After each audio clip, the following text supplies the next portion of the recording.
Okay, Great. perfect. So, welcome everyone. Thank you so much for coming today. Welcome to our number 7 Web3JS Ambassadors Coffee Chat. Really excited to have you all here, to see you again after the Web3JS Africa tour, and after actually meeting all of you in person. I think, yeah, all of you. So, yeah, really happy to be here today. And we have our incredible guest, Idris Olubisi.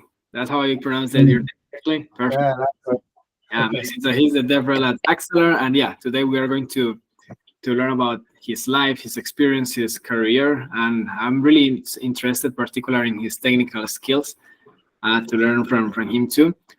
So yeah, maybe you can start with a short intro of yourself, Idris. all right. GM guys. My name is Idris Olubisi. I am a software engineer and a technical writer. I currently work as a developer relations engineer at Interos Lab, working on Axelar Network, and also the founder of Web3 Africa. And yeah, I think I also do like other volunteer activities like the Polygon Guild Lagos, She Code Africa, and some other communities in the past. So yeah, that's pretty much like the formal intro about me. And then yeah, I'm really excited to be here and then to also meet you guys and us discussing and then bouncing off ideas. Amazing, perfect. I think we can start with a question about Web3 Africa. I'm personally interested about that. What is Web3 Africa? When you start Web3 Africa, what is the main purpose, goal, and yeah, so far everything about Web3 Africa. Why did you decide to start that? Yes, so first, like a backstory, when I started, when I wanted to transition into the Web3 space, I was doing all of these things alone, like just figuring out what Web3 is, what NFTs are, what are some of the things powering NFTs and all of that. So, but then I did not join or like transition from the path of maybe buying a token or doing airdrop. So what I focused on was how can I transfer my skill sets into like the space. So I found one of these, platform where you can learn how to code and like specifically for Web3 building dApps. So I was just learning on my own and then trying to document. So at the time when I published a particular blog on how to build a buy me a coffee decentralized application, I was just trying to experiment things I've learned on about smart contracts and other things. And then I built that because I wanted to relate it to something that's real world. And I wrote a blog about it, and then the blog went viral. I think it got over 100K views in less than Wow. 48 hours. Wow. Surprised. Yeah, I was surprised, and and at the same time, I feel like, oh yeah, it looks like everybody is learning, but nobody is sharing. Like at the time, Mm. the education is not that much. There are not so many, resources. So after that, I got so many opportunities from that, like through gigs, writing gigs, and all of that out of that particular content. Everybody referencing that content to start up a conversation with me over DM. So luckily, Oscar 2022 happened. Nabit Nadaya was also a speaker. I was a speaker. Then he traveled all the way from the US down to Lagos. And we're having a discussion. It feels like I wanted to extend Developer DAO. If anybody is familiar with Developer DAO here, I wanted to like do something like Developer DAO Nigeria or like Developer DAO Africa or Developer DAO Lagos. So but Nadia mentioned something about doing something niche to the African ecosystem because developer DAO is a DAO and is a proper DAO and a token-gated community. So there are so many decisions that might not really work for us. So until we do something that actually works for the Nigerian ecosystem or like the African ecosystem, and that's how Web3 Africa started. So the main point here is that I wanted to see a way I can help the community in terms of like education resources or like a safe place, just like we are right now discussing, where you can share your experience, we can discuss things, and then we can all learn together. So that's how Web3 Africa started. In fact, Nada played a major role in like connecting me with other folks, even though I know them, but like doing like some intro to get things started. That's how I met Tony Elondo, that was at Polygon before. That we co-founded it together. That's how I met our lead brand designer. That's Zara. So that's how everything started. And specifically, our goal is very simple: to onboard, to support, and educate Web3 builders. We keep it as very simple as possible. So we have like one direction, and we think about things from the education standpoint. So that's how it started. And then, but for the why is because at the time I was transitioning, then sharing my experience with like Tony, with Zara, and some other guys, I realized that I'm not the only one facing this problem. Right? There's a need for us to do something, and doing something means that we need to have a community that can thrive, a community that can support Web3 builders in the ecosystem, and a community that can also create some sort of some sort of belonging, yes, where if I see Malima tomorrow, I can remember, oh, I met this guy from somewhere, and also he was able to help me to do something at the time. So that's how everything started, and we grew from, I think, started 2022, 2 years in already. We celebrated 2 years, I think, April. Yeah. So 2 years in, yeah, already, and we've done like training workshops. We've done hackathon. We've done about 5 in-person events. Sorry, about 3 in-person events. More than 15 virtual events, which includes like workshop, includes Twitter Spaces. I think it's over 15. It's about up to 30 plus. If I am to add like Twitter Space. And we've done like boot camps with I think our first boot camp was with Austin Griffiths.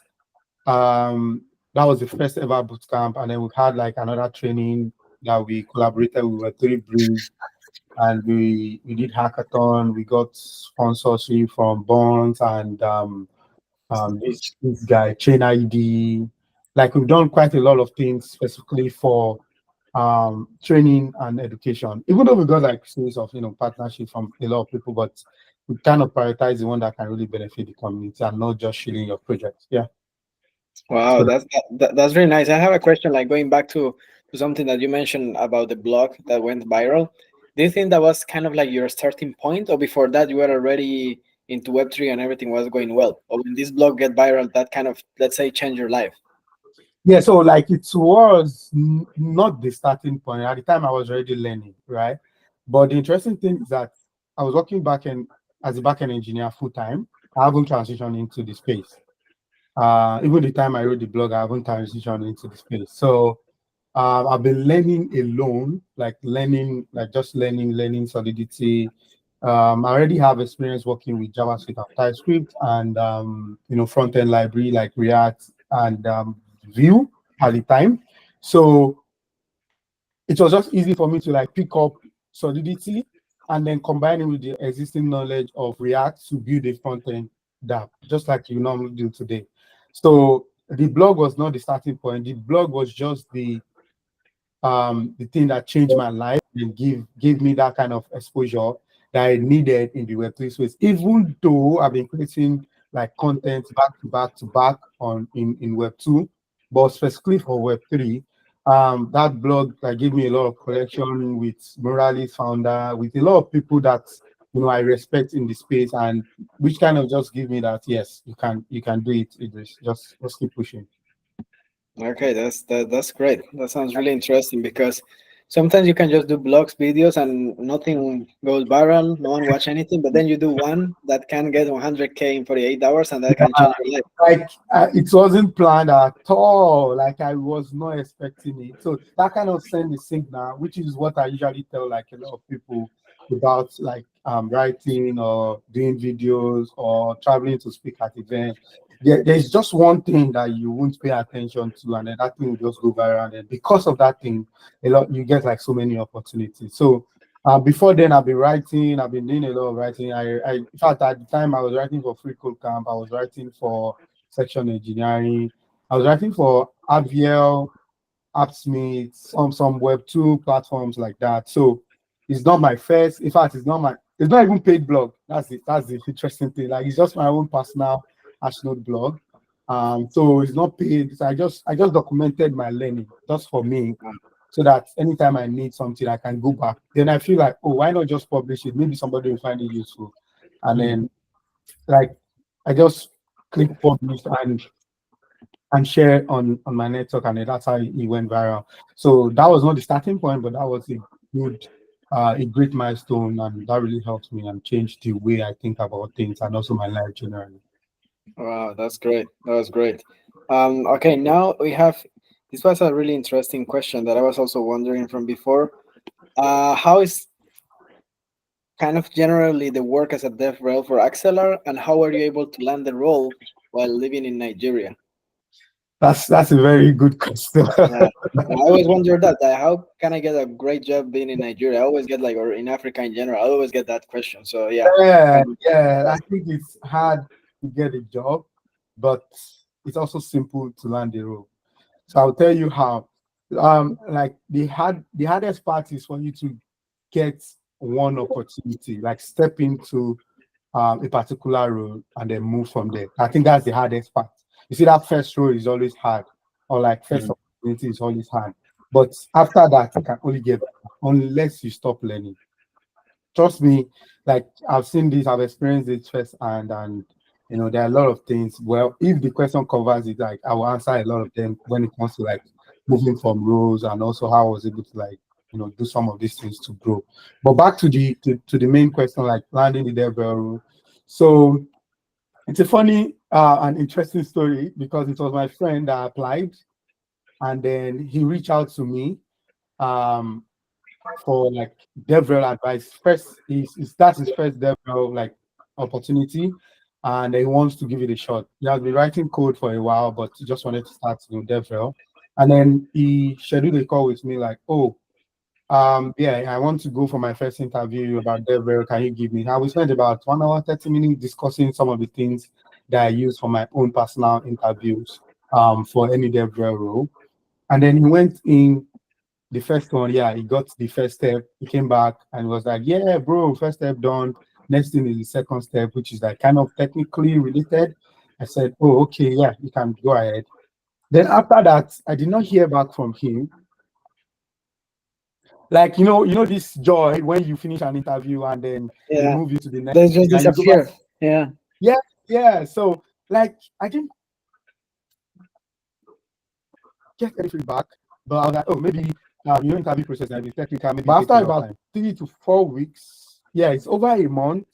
I just randomly reached out to him that, hey, guy, like, have you gotten the job? Like, he did not even tell me anything. He said, oh, I did the technical interview and they said everything is really good, but like, he does not have experience in Solidity enough to what they are at the time. So he was very good at JavaScript and TypeScript with some front end, learning.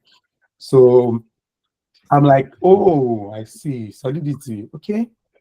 And then I just told him, oh, maybe I'll just give it a try then. It looks like maybe they're looking for something different. And he said, yeah, I should try it, but I should just keep it posted. I'm like, oh, okay. I left it and then I came back. I just saw the tab open, like the tab for that particular job. I just applied, right? So submitting my resume, I got an interview, and like the first interview, the intro, it was really long. They were going through my since I started the code, like since I started my career, like from very beginning, the hiring manager was the DevRel lead was going through it and then asking me a lot of questions. In fact, at first I'm like, oh, what's going on here? All right. So I pushed through the first one and then the second step. So the interview was 5 stages. wow. Yeah. So the first one is the intro, the second one is the technical, the third one is the presentation, like technical, like you do technical stuff, and then I got to the second stage, which is the presentation. So they gave me a topic to talk about, since this is going to be like my role eventually. And I gave a presentation. There are about 3 of them. They gave feedback. I moved past that stage. So like the fourth stage, which is like finalizing some of the things I need to do, and also some of this cultural, interview, like what do you think about, soft skills, which is another thing I want to lay emphasis on for anybody, to always think about soft skills. Please, it's not just about code. It's about how are you building community? How can you work as a team? Yes. How can you contribute? How can you make impact? So at the time, after that fourth one, and then we move on to the CEO. So the CEO want to he rescheduled twice because there was something happening, and then the CEO interview took like 1 hour 10 minutes. So it was like hot seat. Wow. Yeah. So despite the fact that it was DevRel lead that like interviewed me directly because he knew what he wanted. But CEO call was also really great. In fact, after the CEO call, I'm already tired. Like, oh my god, like what's going to happen? Then I got the email like with the offer if I'm good with it and all of that. So that was literally how I landed the role. And but one thing that stood out is one thing I later realized is that just be really good at what you are doing. Like there's nothing to it, there's nothing else to it. Like just be good at anything that you're doing because nobody would come and say, let me give you this job because you're in Nigeria, or let me hire you because you're in Africa. The thing is, once you know how to do it, I'm very sure. Okay, one thing I noticed after joining the company was that I went through the job portal, specifically my own job, because they gave us access, like my email could access all those portals, and I saw a lot of resume. Wow. In my head, I'm already thinking, so like the DevRel manager need to go through all of these things. So I'm pretty sure that he had interview with a lot of people. Also, I'm not the only one on the list, but I think I didn't know, like I can't tell what exactly he saw or like what it feels like, like convincing from my own interview. But one thing I knew that stood out is I took the interview very seriously, and I also poured all my heart into like the execution of the technical content. Talking about the presentation, I gave a presentation. Like I also got $100 USD. Did I mention that? No, I got that for my time. Yeah, they gave me $100 USDC, $100 gift card. Yeah, Amazon gift card for my time Why was that? For the time that you spent doing the presentation? during the interview, like the entire interview. Oh. Yeah, it was really cool. That's my first time expressing that. Like, oh yeah, we know, like you're taking out of your time. Yeah, take this $100 you gift, like gift card, which I end up using buying books. But then, yeah, so like take this gift card and then for your time. So it was really interesting that throughout the process, the DevRel manager was like the lead was just open, but at the same time he knew what he wanted. He knew he does not want to like start micromanaging. He knew he wanted somebody that already have experience building because of course the first level hire, there's a lot of work to do and all of those things. So one of the key points here is just like just get really good at what you're doing. Like keep doing it. Nobody would tell you how good you are, but maybe when you are writing, when you're speaking, then they can tell, oh yeah, this person, I think he knows what he's doing or something like that. Just get really good. Networking works, but when it comes to like the job, you need to prove yourself because even if Malima refers me, for example, let's say refer me now, um, and I get to the interview stage and I'm not able to like do the job, there's nothing she can do. Like there's nothing, there's literally nothing else. She'll try her best, right? Yeah. But let it be clear that whenever somebody wants to refer you, you just also remember the person has like that referral slot is something not general to anyone. And you also want to be sure that you don't disappoint the person. Yeah, that's one of the biggest things. You also want to make sure that you don't disappoint all the promises, all the stuff. No pressure, but the point is just get to know your stuff very well. And if you need to prepare, you don't need to rush to schedule your interview. You can push it a week, prepare yourself, and then yeah, do it. So that's how I was able to get like the job from Nigeria and also like the interview process. Of course, there are so many jobs like I've gotten rejection. Oh yeah, that's another thing. Yeah, people only see the one that you got, but no one see the 200 that you got rejected. I've gotten a lot of rejection, a Yeah. lot of rejections back to back. Like at some point, I was so mad at myself. Like Is there something I need to learn that I'm not learning? Is there something I need to do that I'm not doing? Like I even got one offer. I got rejection because of my location after stage of interview. I got like it was crazy. But let me tell you one quick backstory about the new role, right? So I interviewed for Chainlink. Do you guys know Chainlink? Yes. Yeah, Like you're not sure. I interviewed with Chainlink 2 years ago, and then I passed the first stage, the second stage, the third stage was Patrick Collins. I even passed Patrick Collins stage. Really? Yeah, yeah, I passed Patrick Collins. I was like, yes, I'm getting the job. Then the fourth stage was like the final step, which is the DevRel lead. And then after the interview, I got rejected. Right. I Wow. was sad. But do you know what?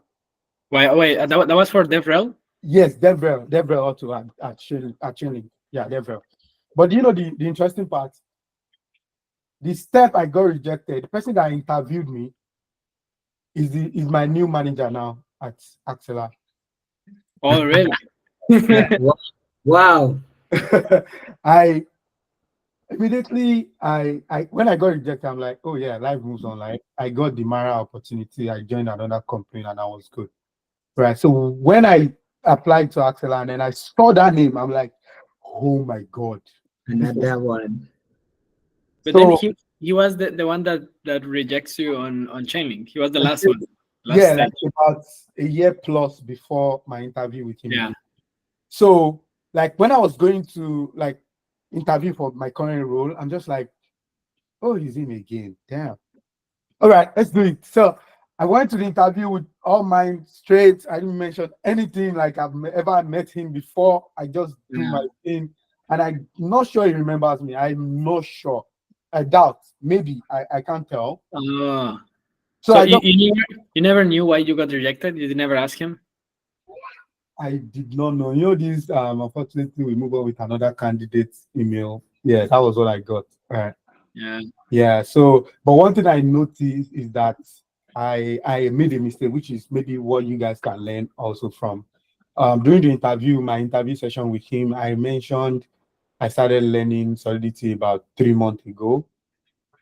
It's not Oh. a mistake, actually. It's my honest truth because that was about the time I started learning. So I started learning like I was already like 3 months plus into Solidity when I interviewed that role. Remember that article that I told you? So I after that article went viral, so I got like opportunity. I got that confidence to start shooting for some of the Yeah. people. So that was around December, November ending December. So by January, I got that interview, and then the interview started around January ending till like February. When I got to his own stage, which is like the final stage, right? So and so I mentioned during the interview like I'm like 3 months plus in.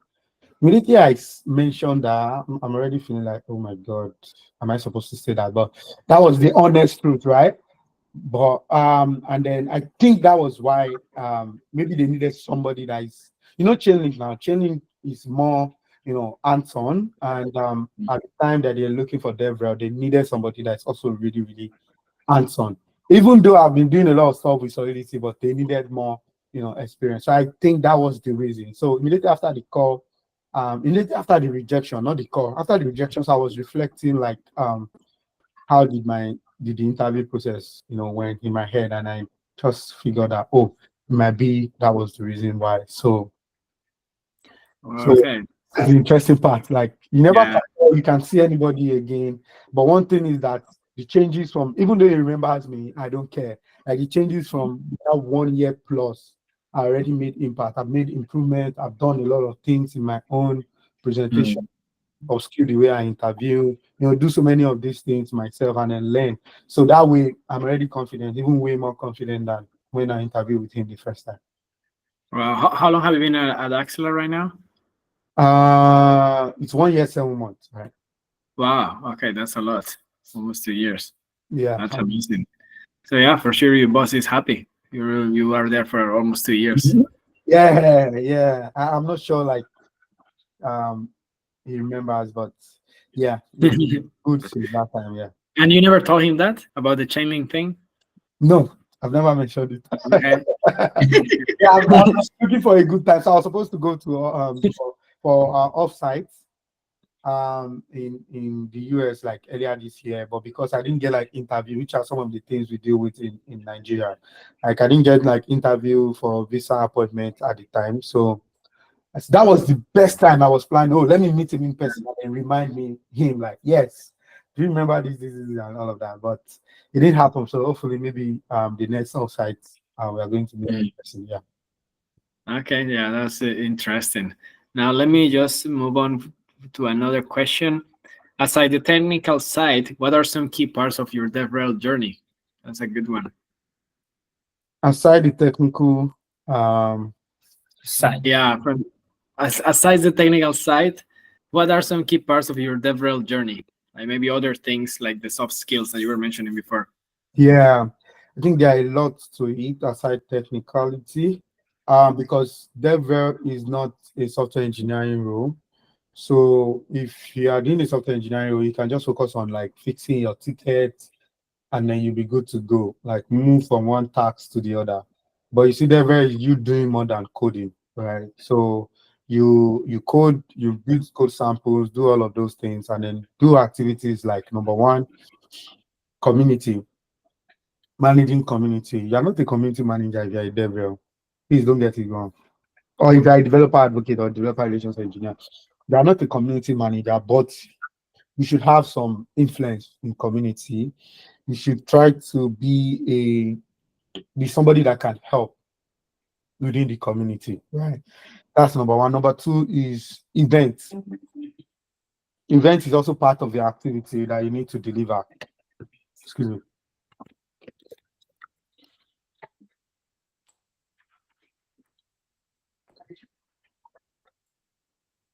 Event is also part of the things that you need to deliver on, especially if you are joining a new team, maybe developer relations, a new developer relations team, right? You have a lot to do, a lot on your table. So events is one of them. Another one is building relationship is also there. If you are introvert, extrovert, ambivert, it doesn't really matter. Once you work, please just, in fact, I've seen people that are introverts, but they are extroverts based on demand. Like they can go out of their shell and then do things, maybe because of their work, right? And this is me referencing like a few developer advocates I know in the space web 2 or web 3. That's the way they do. Like in their normal day life, they are in front of their PC doing cool. When it comes to event or activity, they just switch and then they become like the most active person, the most That's me. yeah, like the switch is really amazing. So you can be that that type of person, right? That's something that is also outside technicality. That's something that you can also learn anyway. So you don't have to you have to think, you need to be really good at it before you can start doing that, right? That's one interesting part. Don't wait until you're good at anything. Just do it. You see, the funny part is that those people that are waiting, to laugh or something, they don't even have idea on how to implement. So for now, just think about it, organizing this workshop that you guys did. The next one will be bigger because you've learned a lot from this one.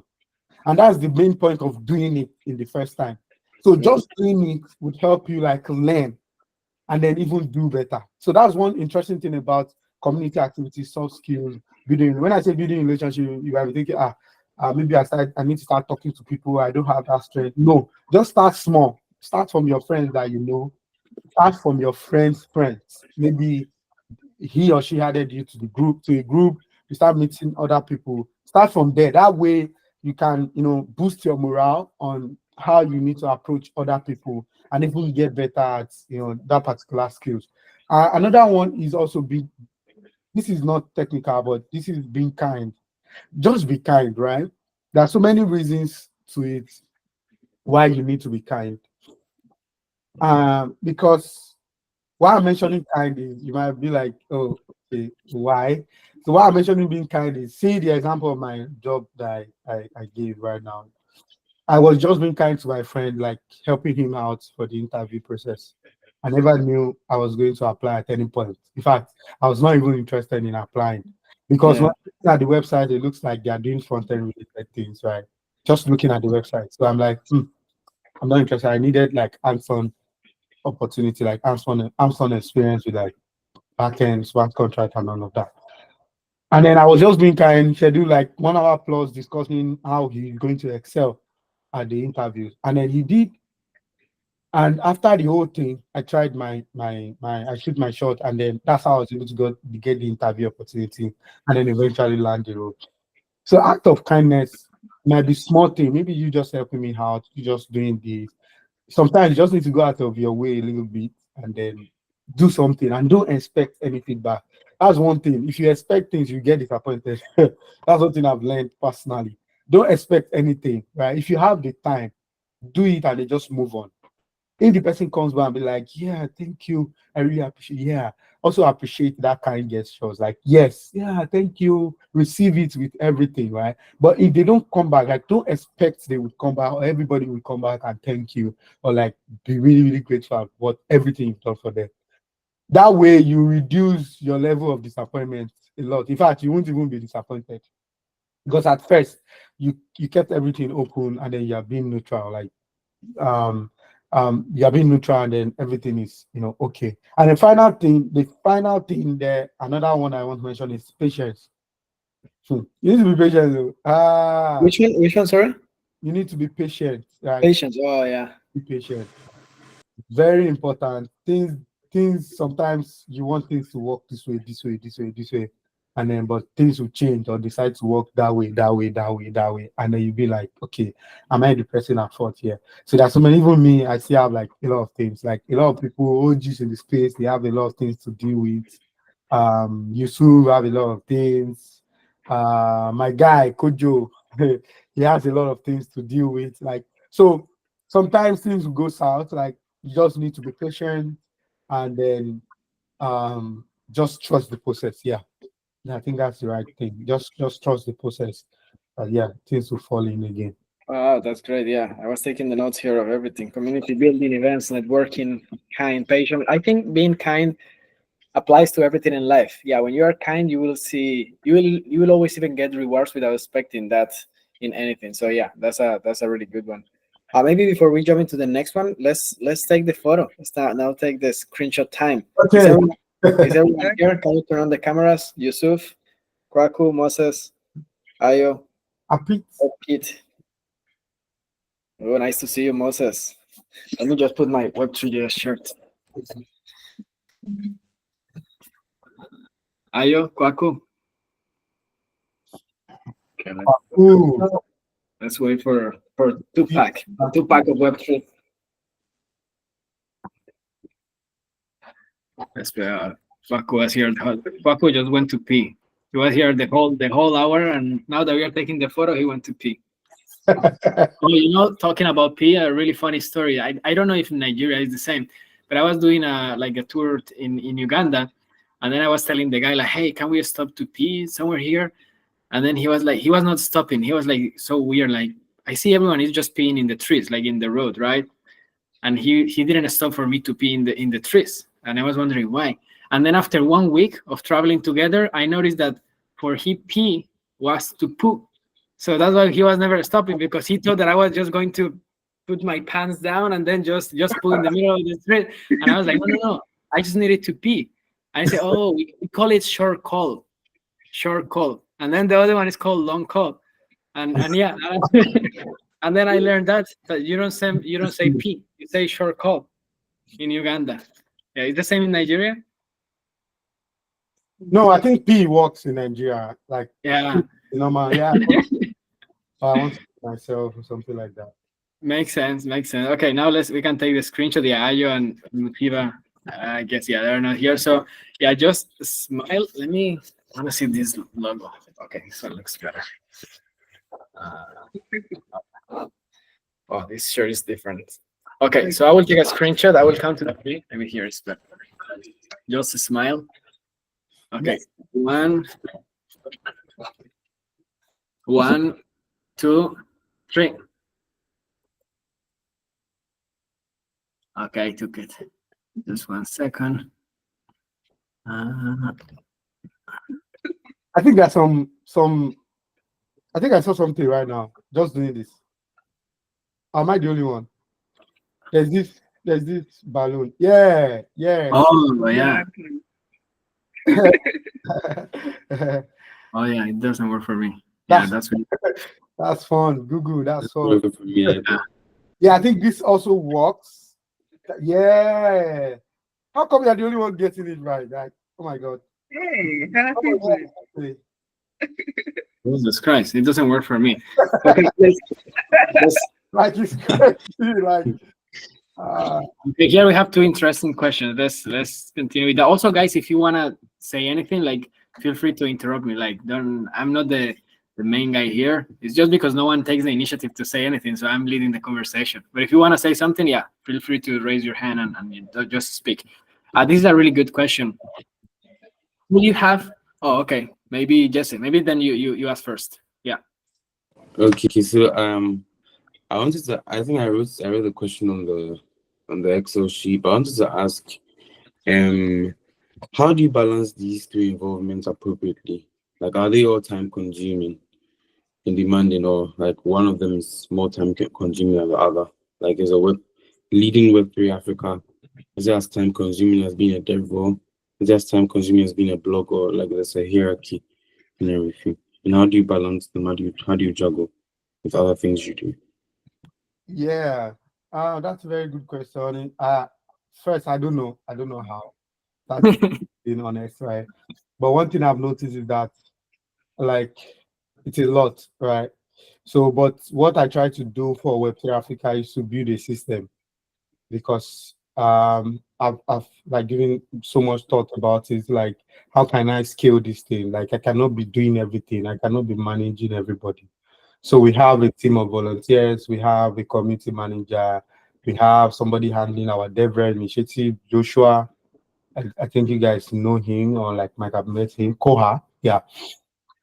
We have somebody managing the community. We have somebody managing our Twitter spaces. When it comes to like Twitter space, that she's in charge. I added like a few other guys that focus on our websites. Even though I try to spearhead and do some things or like push them to do some things, but I handed off most of this thing over time after showing them how to do it because I've all been doing it myself. And then after showing them how to do it, I will just hand it over to them to take ownership and then do it. Unless there's some feedback that I need to quickly step in and then fix, then I can just fix or tell them, oh, we made a mistake here, but leave it. The next one you should do this. So that's how I was able to like hand off some things, especially for Africa, because I know like it's not possible. It won't scale if I'm the one doing everything, right? Yeah. And because it's competitive thing, like nobody's paying me for it. I use my money to run.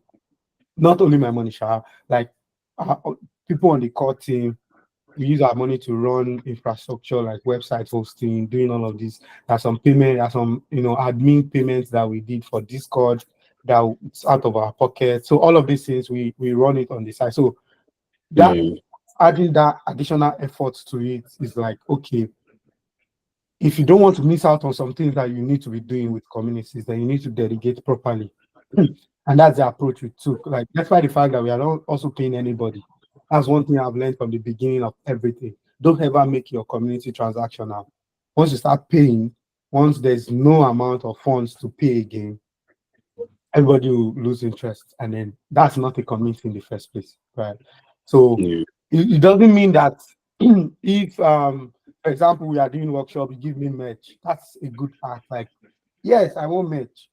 I want travels, like maybe when, for example, when you guys organized the Web3JS conference and did this, we attended, you gave me merch, you gave me food, you gave me everything, all those kind of things is quite different from you paying for everything they need to do. Malima wants to organize a Twitter space for Web3JS, for example. You're paying Malima $100. Okay, it's good. Malima will do it very well because now you've paid him, right? And then you continuously paying Malima. When, for example, there's no more funds, like you short of funds, like you don't know how to pay. Malima will lose interest because in the first time it was transactional. Like, why do you need me? You're no longer paying me. Then what do you need me for? But that community from nothing, and then you honestly want to contribute, in your own free time, even though you don't have that much time to do it. Like, because I had to deal with a lot of people that reach back, that get back to me and say, "Hey, I thought I'll be available. This came up." I deal with a lot of things. Some people transition from Web3 to um, the automation industry, like this factory-based industry. I've seen a guy that transitioned from there back to nursing because he wants to pursue his career again in pharmacy and stuff like that. So I've seen like different examples where people will get back to me and be like, "I'm sorry, I don't think I can do this anymore," which is fine because I understand and prioritize everybody's time. So it's hard to manage alone. So, but delegating will help. So that's how I was able to like push the to Africa unless it's just something I need to do. And also, I don't take much than I can chew, right? I try to one step at it. When I started, I was doing everything. Yeah, do this, do that, do that. Then 1 year in, when we try to track like what we have done, we realized that we did this halfway. We did this halfway. So then the strategy, we just changed the whole implementation that, okay, let's take it one thing at a time. If you are doing workshop, let's prioritize it and deprioritize every other thing. If you are doing events, if you want to plan an event, let's prioritize that event and deprioritize every other thing. So that way, at the end of 1 year, we can track things that we are able to do and then do it completely and then be proud of those things for some other things that we'll be planning. So that way, it keeps everybody at peace. It keeps me at peace also when I'm dealing with my own, personal job. Yeah. So I thought I slack a lot when it comes to like because I noticed some things that I can write an initiative on, like for Web3 Africa, but because I didn't have the time, like I'll just leave it until I have like a good time to get to it. So I'm not being pushed. I'm not pressured. I try not to be pressured for anything, and I just continuously do it. Like if anybody's paying their community to do it, I've had conversation with a lot of communities, and then they tell me they pay their designer, they pay their graphics person, they pay their community manager. I'm like, oh my god, I'm sorry, bro. I can't pay. I'm sorry. I'm broke. I can't hire anybody. I'm sorry. But something inside me is telling me maybe they are definitely doing something wrong, right? Because I know that someday they won't be able to pay and there'll be a problem. Yeah, this is something I've seen. And when I joined my first company as a developer relations engineer, where they were paying KOLs, and at some point I was so curious. Like my boss at the time was also really curious. Like, why are you paying people to join to that space as a speaker? Like these are things that you do for the community and then just move on. Like why? And then they started drawing back. Those carriers started drawing back because they no longer receive payments, and which already shows that that wasn't even a community in the first place. They're just doing it for the money. So yeah, so what's the point of the community if it's transactional? So that's the time I really learned at the very early stage of my career about DevRel, and also thinking about being transactional at any point. Yeah. So it's a lot, but you just need to manage your time. So in case you have any community that you want to start, don't rush into it. Make sure that even in the next 2 years, you still have time to dedicate for it. Because remember, you're also growing. You can go from front-end developer to senior front-end developer to staff.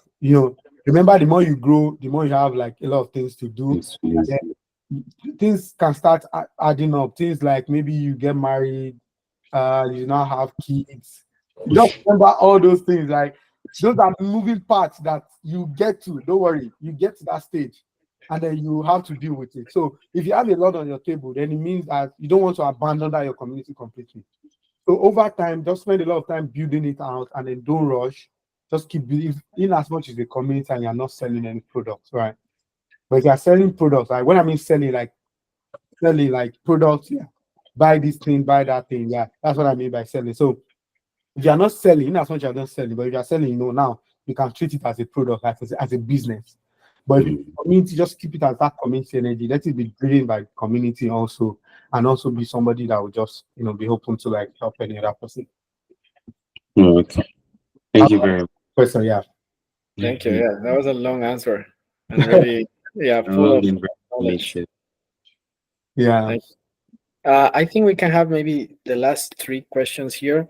I will put these ones in the chat because they're quite long. Maybe this is one. This is another one. And let's start with this one. Will you have? Will you? Question. The Yeah, inner yeah. Let's start with that one. Start with the first one. Yeah, and then let's go. yeah. He said, the person said the inner truth behind it. Yeah, and I'll tell you the inner truth behind it. Yeah. So I think the truth. So the question is like, I've been backend developer my life and moving from different companies as a backend engineer, and like, why did I decide to transition into DevRel? So the truth is, number one, as a backend engineer, while I was actively doing backend engineering, I started writing. Right. So I started writing that time. And then I started putting out the content. I got an opportunity to write the paid content also. And so if I'm not coding, I'm either writing. My weekends are always like, I'm either picking one topic to write about that I can publish the next week or the like in 2 weeks' time. So that has usually been the flow. So that way I was able to like build up my writing portfolio too on the side while I was coding, right? While I was doing like a backend engineering role full time. So at the time of doing that, I fell in love with like that writing process, that content creation thing. And then in my head, I was thinking like, because the initial goal was for me to go from backend engineering to like DevOps, right? Like a growth. I want to go away from backend engineering to DevOps. And since I have like coding experience, it will be really, really cool. So at the time, that was the plan. In fact, I started writing DevOps Friday series that is just like a content peculiar to like DevOps, which would mean documenting my knowledge in that transition in process. So because I fell in love with that content part, I was looking for an opportunity that can give me, coding and then content at the same time. Right. And looking through, I couldn't find like that thing unless I want to drop technical writing and then just focus on, backend engineering. And because I don't want to also be like a full-time technical writer, like, I don't even know what it takes to be a full-time technical. It feels like something is missing in my head, right? At the time. So like, because I'll have plenty of hours doing nothing and just it doesn't make sense to me, right? Because I now fall in love and then I was now looking for opportunity, then I saw developer advocacy. And the good part is that some of my friends, like not really close friends at the time, they were already doing developer advocacy. And even some of my boss, like my big boss in the space, they've been doing developer advocacy before then. People like Prosper, people like CodeBeast, people like Shedrack. There are so many other guys that are really good, like they've already started doing developer advocacy. And so I scheduled an interview call with them on Twitter, I reached out to them via DM for coffee chats. So just to explain some of the things they do on a daily basis. And all of them were giving me like thumbs up on like content bad, but I just need to add like speaking, I need to add like workshop and some other few things. I said, okay. Then I started applying for speaking, virtual speaking role at any local meetup. I would volunteer to speak and all of that. So combining all of these things, I realized that the only thing that fits properly is developer advocacy. And luckily, in between, blockchain came in, and then I also saw the need for education. I saw the need of, like people need somebody that will come and tell them, yeah, like somebody that will share resources or write content that will be valuable to the community. So I just say, okay, I think this is an opportunity to transition. And then I just stopped looking for like backend engineering role and then started looking for like developer advocacy role. So that's how I started like doing interviews back to back as a developer advocate, because now I have like experience in writing code, experience in technical writing, which is like something I fell in love with in between, and then experience with speaking at some of the virtual. In fact, the funny thing is that my first physical in-person event was Oscar Fest 2022. Like first physical in-person. Yeah. So, but I've been doing like virtual workshop throughout 2021. I've been doing virtual workshops, virtual talk. But the first physical one was Oscar Fest 2022. That I gave a talk on fostering, technical writing habit as a technical writer. I think that was the way I structured it. Like as an engineer, yes, fostering your technical writing habit as an engineer. Yeah, that was the title of the talk. So that was my first physical talk. So for you to know like how the transition is happening, because there are some things that I wasn't doing then. I was just doing writing and coding, not speaking. So I did it at some point because I knew those things were required for me to transition into DevRel. So which goes back to the whole point of there are some things that you might not know for now. Don't worry, no pressure. But if you have a list of this is what I want to be, I want to become a DevRel. Okay, I know how to code, I know how to write, or I've been writing. Oh, what's left? Have I ever given a talk? Am I part of any community contributing actively? Am I do this? So you can have that list and then you can just be checking it one after the other while you're still, doing your day-to-day activities. That's true. That's something that actually sometimes good or bad of DevRels, that you can just do a lot of things. But then sometimes, let's say if I apply for a job and they want a DevRel specifically for documentation or technical writing, maybe if I'm good at that, but that's not my specialty, then maybe I'm not the best fit.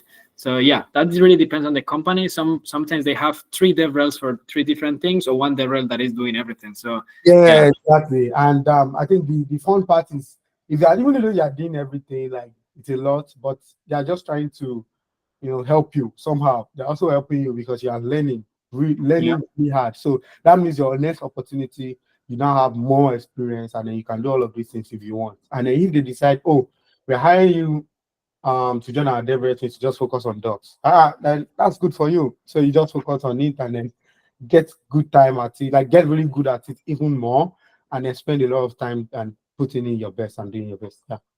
Yeah, that makes sense. Now, if you want to take a look at the second question, that's a long one. Try to reply to that one kind of in a short way, and then we jump to the third one. But yeah, read the second one. It's a long one. Okay, so let me take it one after the other. It looks like a direct answer. So how did you fully grasp the basics of blockchain during the genesis of your interest? Yeah, so fully grasp the basic. I think there's a lot of tools, at least a few tools out there, platforms rather. One of them is BuildSpace. Yeah, BuildSpace. BuildSpace, their first ever platform was to teach how to, build a front end and then connect it to smart contract. So that was the first resource I used, like first ever, and it was really helpful at the time. But for you, if you want to try now, today, there are lots more resources that you can try. One of them is LearnWeb3.io. They have really good platform. Another one, Cifrin Updrafts. They also have a really, up-to-date. Yeah. Sorry? Yeah, I think like I didn't really hear that one. Yes, Cifrin Updrafts. Let me just type it here. Mm-hmm. That's the one of Patrick Collins. Really good. For me, that one is the best.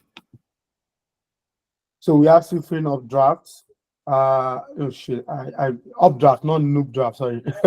Yeah, so yeah, Cifrin Updraft. We have LearnWeb3.io from Casey. So, but specifically for basics of blockchain, these guys, they're doing really well. But there's this channel called the Whiteboard Crypto.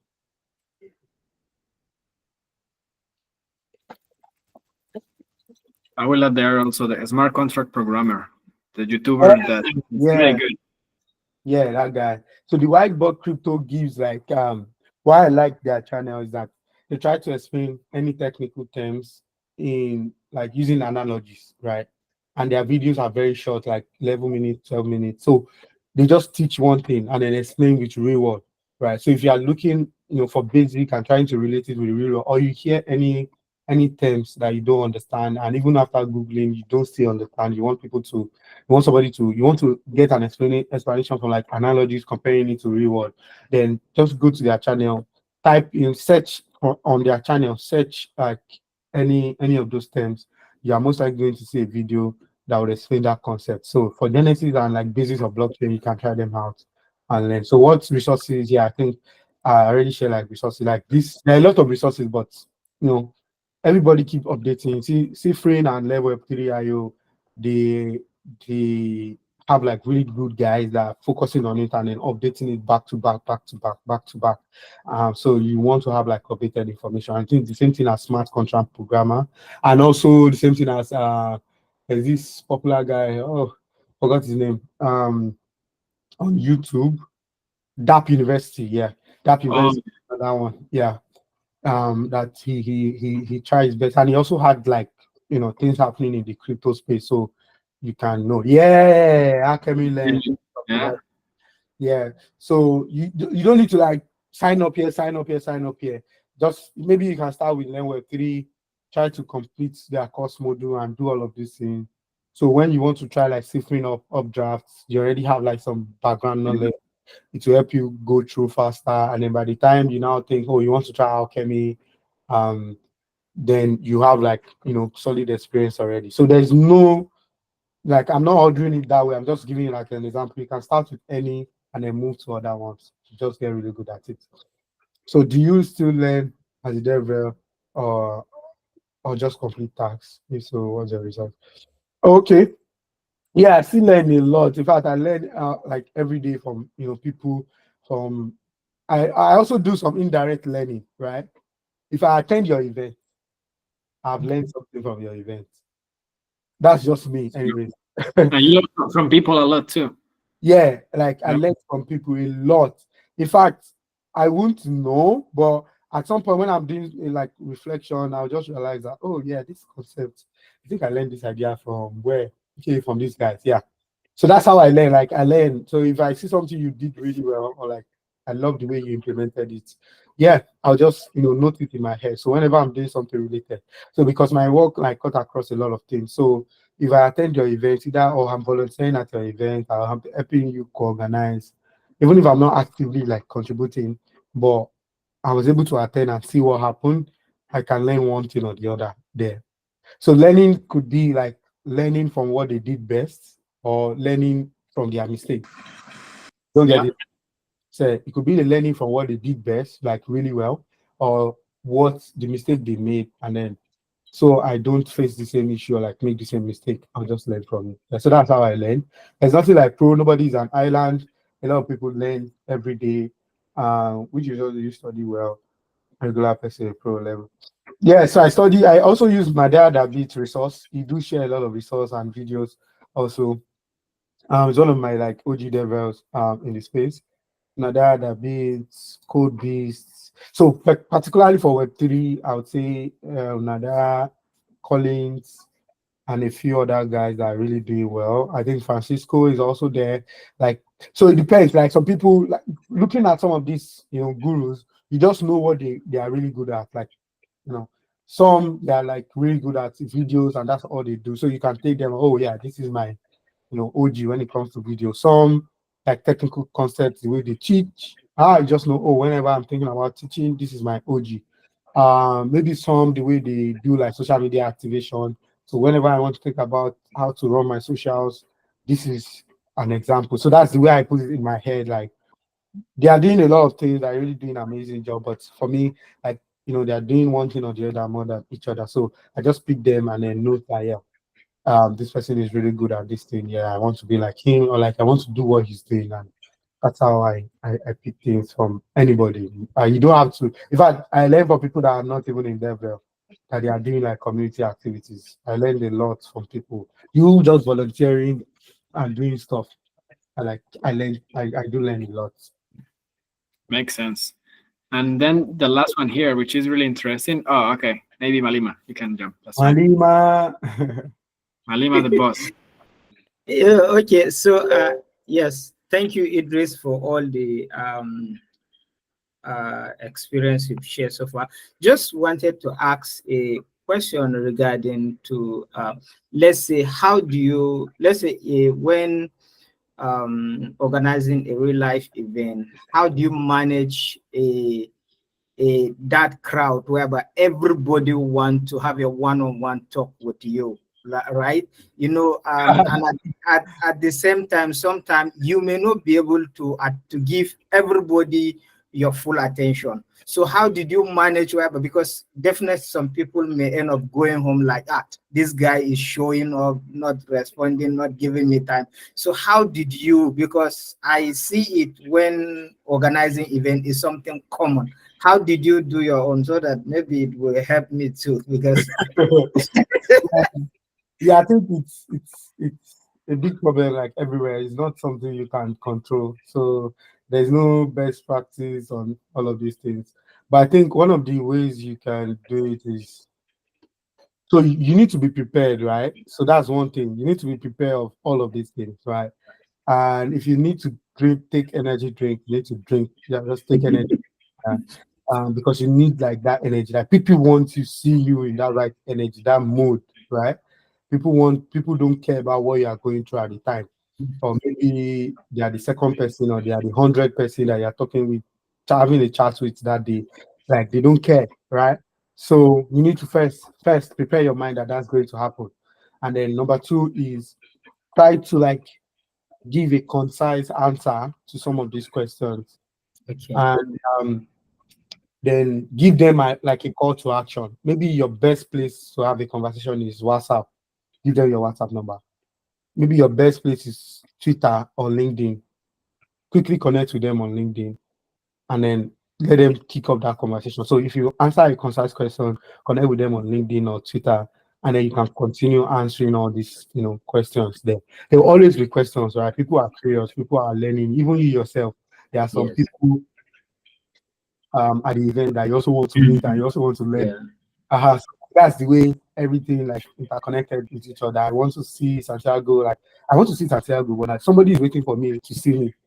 Like another person is waiting for that person. So that's the chain. But the point is, if I can meet Santiago and then ask a question and he respond like, okay, 10, 15 minutes, oh yeah, see you, bye. And then we connect on Twitter, then the conversation can continue. In fact, I can even take selfie with Santiago and then start with him so that he remembers my face.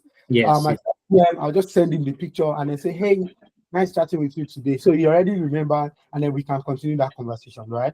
So that's one way to go about it and to make your life easy. Make sure you are open to like connect with them somewhere that they can continue the conversation. And also the timing, like it's just a lot. But if you prepare your mind, you are going to do it. Yeah, it's very easy for you to like connect with people and then give them a CTA that you can continue the conversation after the event. That's true. Makes sense. Maybe a little hint too, Malima. What I did in the zone when I was in Lagos was give turns to the people to speak with, because I have one and then two people come, but then this one is waiting already.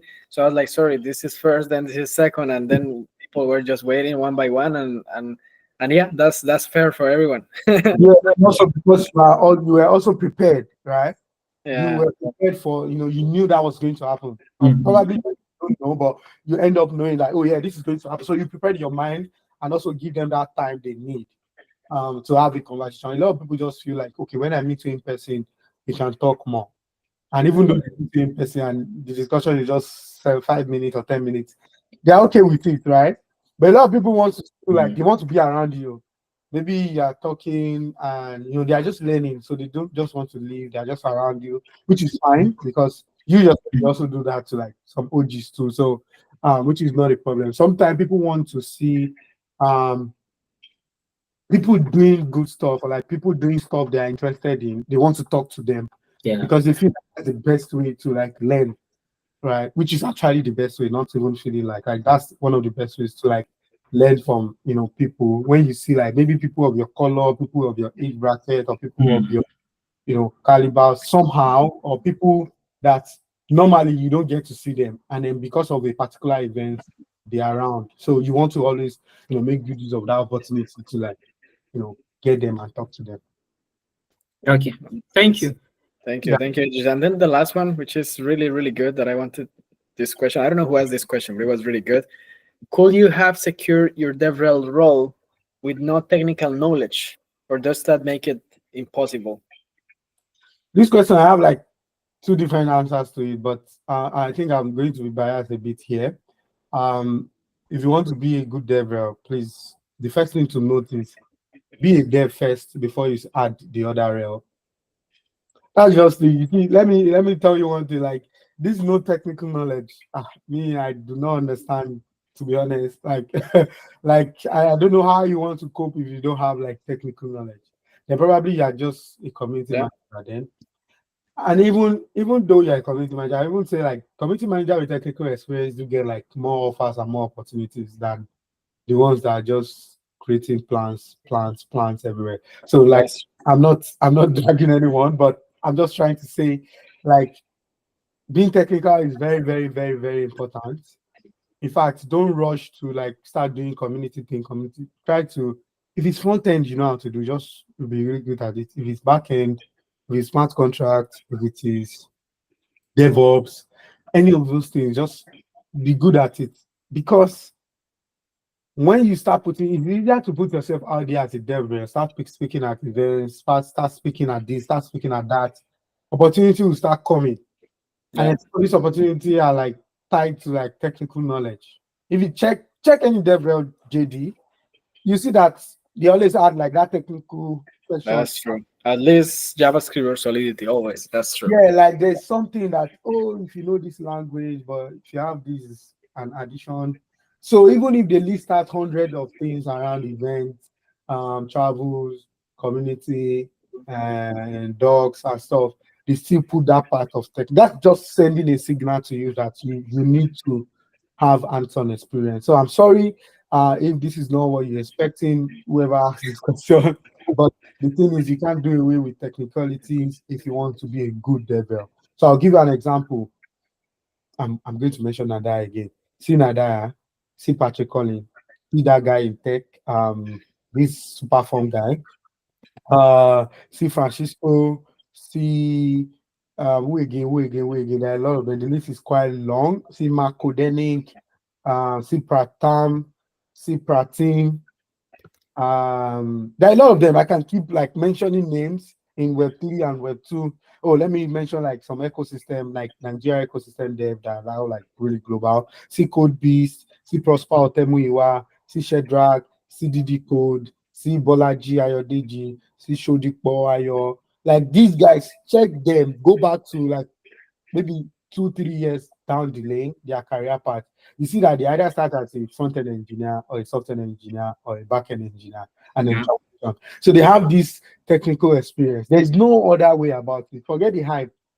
You see, if you are doing any community today and everybody's happy, you get to a stage where now they have known you. Now you've done your best. What next? Opportunity will start coming. Okay, yeah, see, I forgot to mention Yinka also. See Yinka. Yinka been doing like, at least from what I've seen, and even when I met him, he has been doing like coding before he now started, transitioning to a place and focus on video. So like, see Samina, see Ida Tweets, see Austin Griffith, see all of these guys are like, they have, development, technical experience before they start doing relations, like before they start doing that rel that comes with like the DevRel, like the relationship part. They started with dev first before rel. So it's very important to know that there's no other way about it if you want to get really good at it. And also think about, if you don't think about anything, think about those people that refer you for opportunities. I'm saying this again. If I refer you for opportunity, I don't want you to appoint me. And if I refer you for opportunity, one of the requirements might be that they need somebody technical. So I want you to prove yourself. Like I want you to, let them reach out to me and say that was a really good candidate. I'll be happy because that's even more chance for me to refer other people. So like just be technical. I've had like a lot of issues with like referring community managers. Like I have a lot of them on timeline. And it's so sad that I can't tell everybody to learn a coding skill set or like get some technical skills. Like this thing I'm saying is like true story. Like I've seen so many opportunities that I don't even know who to refer because they are technically inclined. For example, now we are hiring at Axelar a DevRel, but it's focused on Rust, right? Wow. So like I know like DevRels I can reach out to, like people that want to transition to DevRel that can do it, but the fact that it's focused on just Rust and Solana ecosystem, I don't even know who to refer. Yeah, that's true. You understand? So like technicalities comes first, and then before the relationship. Well, some other people might say something different, but this is me. This is reality, and this is me a little bit being biased, like I mentioned earlier. Like you can't remove being technical. Transition from anywhere, transition from medicine, biomedical, blah, blah, blah, all of those things. We can do DevRel. We can do all of those things without coding. But you see that coding, Yeah, I agree with you. Yeah, because that was basically what changed my life, learning how to code. I've been always the same person, but I never got any opportunity until I learned how to code, and then I became a DevRel. Yeah. So you'll be surprised that, oh, okay, this coding thing, oh, is it this easy? Like when I mean easy, like getting opportunities, because now they can test you based on something. They can also trust you that you can teach, because you don't want to be a DevRel and you don't even know what the developers are doing. All you are just doing is to create plans, create community activity, create this thing. You are not even there to help. There's no sense of like empathy, to show some empathy and then learn. Let them understand that yes, I'm also a dev and I know what you are going through. Is it our docs that is bad? Is it our code samples? Are you running into errors? Are you running into issues? So you can join a company that, for example, at Axelar now we have like community moderators, right? There are some things that they don't tag us, but once you become technical, you just tag us to it. That you need to respond to this. So that's just to tell you that you can be a community manager and be fine with it, but think about like growth and prospects. Being a community manager is not bad, but adding technicalities now open up opportunity to be like a technical moderator, to be a DevRel, to be something different, something like technically inclined in the DevRel space, because DevRel is like the big part. So we have dev advocates inside, we have developer marketing manager, we have community manager, we have technical writer, we have docs manager under this DevRel, space. So you can join a team that they already have like somebody focusing on video and content, and then they will hire you to focus on docs or hire you to focus on code samples and snippets. And then they'll hire somebody to focus on their content, like written content, technical writer. So that way, or you join a team that you're the one that will do everything, right? So, but now when you want to do everything, you write content and you don't know how to code. How do you want to write content? How do you want to translate documentation to like content? How do you want to help people? So yeah, that's pretty much it for anyone that asks like that question. But yeah, Okay, listen. Yeah, that was a great answer. Yeah, thank you so much, Idris. I really appreciate your time. And yeah, sorry for the delay, but today, yeah, we're really engaged with the. It's fine. It's fine. It's weekend, so it's Saturday. It's all good. At least there's no event today. Like I'm not at any event, so I'm good. Really appreciate your time. Maybe yeah, another like last question off topic. I want to know which camera you have. I see that this camera is following you like that. Yeah, that's 360. That's Insta 360. Oh, you use the Insta360. Oh, Yeah. I didn't know that you can do that.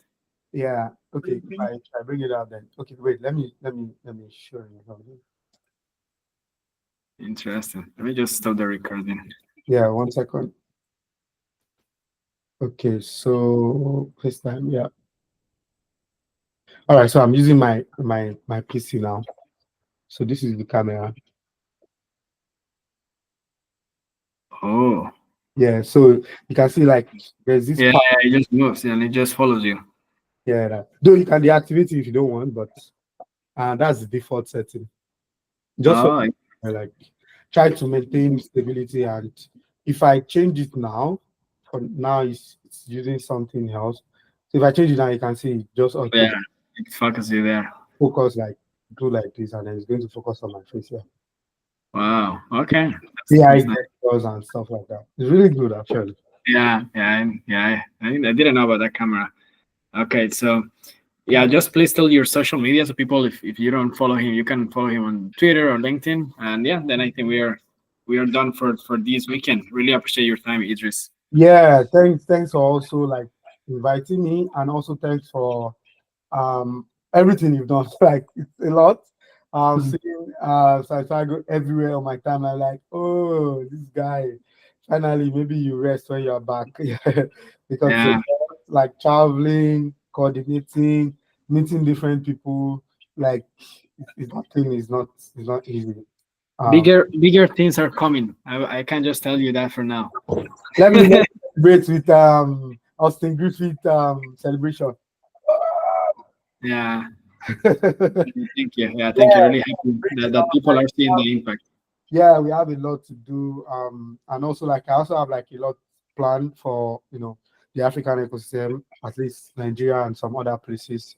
So for this remaining Okay, let me see the next year because this year is almost over already. Yeah. Amazing. So thank you so much, guy, also for coming, and yeah, feel free to reach out to Idris if you have any questions or yeah, put anything in the group if you need something. So have a great weekend. Enjoy your Saturday, guys. Yeah. Bye, guys. Bye, everyone. Malima. You always loves to see. Bye. Bye.